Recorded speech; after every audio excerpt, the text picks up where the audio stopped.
السلام علیکم ورحمۃ اللہ وبرکاتہ۔ کیسے ہیں میرے پیارے دوستوں؟ امید ہے آپ سب بالکل خیریت سے ہوں گے۔ دوستوں، آج بڑی مزیدار سی کہانی لائی ہوں، مگر اس سے پہلے ہمیشہ کی طرح جو میرے چینل پر نئے ہیں وہ میرے چینل کو سبسکرائب کیجئے، ویڈیوز کو لائک کیجئے، شیئر کیجئے اور کمنٹس باکس میں ضرور بتا دیا کیجئے کہ کہانی کیسی لگی۔ اس سے میری تھوڑی سی حوصلہ افزائی ہو جاتی ہے۔ تو چلیے شروع کرتے ہیں۔ آج کی کہانی کا نام ہے کاہل شیر۔ کسی جنگل میں ایک شیرنی رہتی تھی جس کے 2 بچے تھے۔ وہ اپنے دونوں بچوں سے بہت پیار کرتی تھی۔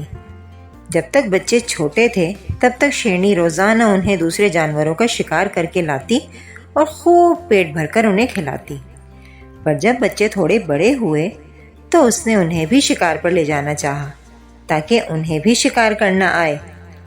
بڑا بچہ تو فوراً تیار ہو گیا، لیکن چھوٹا کہنے لگا، میری طبیعت ٹھیک نہیں ہے، کچھ دنوں بعد چلوں گا، آج نہیں کل وغیرہ جیسے بہانے بنانے لگا۔ بڑا بچہ ماں کے ساتھ شکار پر جانے لگا۔ کچھ دن اور بیت گئے، پر چھوٹا بچہ اب بھی شکار پر جانے کے لیے راضی نہ ہوا۔ دراصل وہ بہت کاہل تھا اور وہ سوچتا تھا کہ جب بیٹھے بٹھائے کھانے کو مل جاتا ہے تو کیوں محنت کرے۔ شیرنی اس کو بہت سمجھاتی کہ وہ شیر کا بچہ ہے اور اسے اپنی خوراک حاصل کرنے کے لیے جدوجہد کرنا ہوگی، ورنہ سستی اس کی عادت بن جائے گی۔ چھوٹا بچہ اپنی ماں کی نصیحت کو ایک کان سے سن کر دوسرے کان سے نکال دیتا۔ وقت تیزی سے گزرتا گیا اور دیکھتے ہی دیکھتے شیرنی کے دونوں بچے بڑے ہو گئے۔ بڑا بچہ پھرتیلا اور چست تھا اور اس کے برعکس چھوٹا بچہ سست اور نکما۔ وہ اپنی ماں اور بڑے بھائی کے ٹکڑوں پر پڑ رہا تھا۔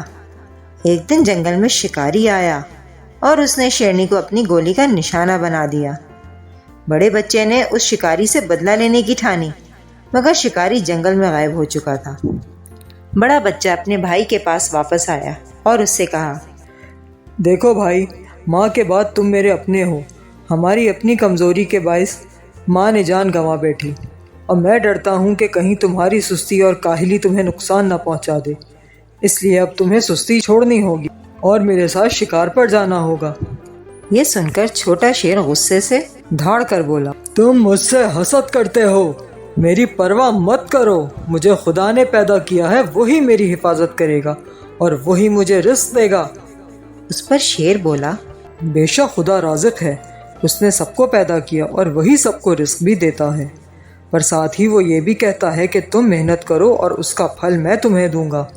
جب تم رزق کے لیے محنت نہیں کرو گے تو وہ تمہیں رزق کہاں سے دے گا؟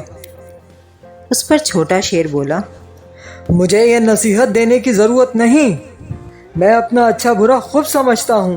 اپنے چھوٹے بھائی کی اس ہٹ دھرمی پر بڑے شیر کو بہت دکھ ہوا اور وہ خاموش ہو کر چلا گیا۔ دن گزرتے چلے گئے۔ جب بھی وہ شکار کرتا اس کا حصہ اس تک پہنچا دیتا اور وہ بے حیائی کا لباس پہن کر اسے خوب مزے لے لے کر کھاتا۔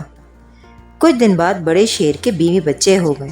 اب اسے اپنے بچوں کو بھی کھلانا پڑتا تھا اور اپنے چھوٹے بھائی کو بھی پالنا پڑتا تھا۔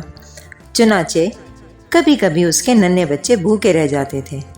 بچوں کو بھوک سے تڑپتا دیکھ کر رفتہ رفتہ بڑے شیر نے اپنے چھوٹے بھائی کی بری عادتوں سے تنگ آ کر اس کو اس کے حال پر چھوڑ دیا۔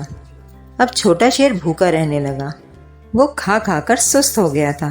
شکار کی اس میں ہمت نہ تھی۔ چھوٹے موٹے خرگوش، گیدڑ اور لومڑی جیسے جانور گزرتے وہ انہیں ہڑپ کر جاتا، پھر بھی اس کا پیٹ نہیں بھرتا۔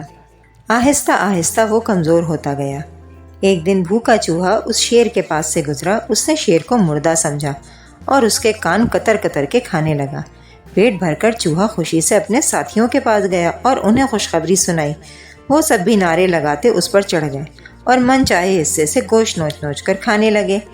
اس طرح یہ کمزور اور چھوٹی سی جنگل کی مخلوق جنگل کے بادشاہ کو عبرتناک انجام تک لے گئی۔ سچ ہے، کاہل کا حشر ہمیشہ برا ہوتا ہے۔